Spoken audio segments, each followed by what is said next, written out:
सभी देखने वालों को मेरा प्यार भरा नमस्कार। आज का जो फोकस है, जो मेरी फेवरेट रेसिपी है मिस्सी रोटी, जो मुझे खाने में बेहद अच्छी लगती है। सबसे पहले आपको इसका आटा गूंथना पड़ेगा, तो चलिए रेसिपी बनाना शुरू करते हैं। सबसे पहले आटा गूंथने के लिए मैंने एक बाउल के अंदर 1 कटोरी गेहूं का आटा ले लिया है।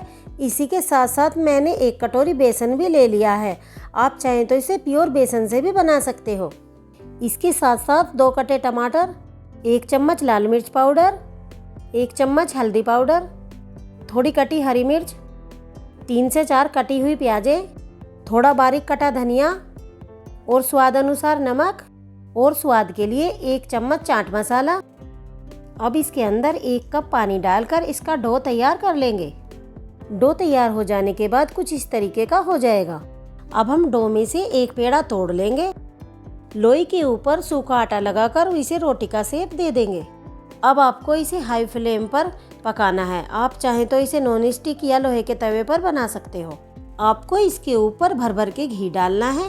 घी में कोई भी कंजूसी नहीं करनी है, क्योंकि मिस्सी रोटी घी की ही बनी हुई असली स्वाद देती है। आपको इसे दोनों तरफ से अच्छी तरह से पकाना है। अब आप देख सकते हो कितनी ज़्यादा करारी और बेहतरीन मिस्सी रोटी बनकर तैयार हो चुकी है। अगर आपको मेरी वीडियो अच्छी लगे तो लाइक करें, कमेंट करें और शेयर करें, और सब्सक्राइब में कोई कंजूसी ना करें। Thank you.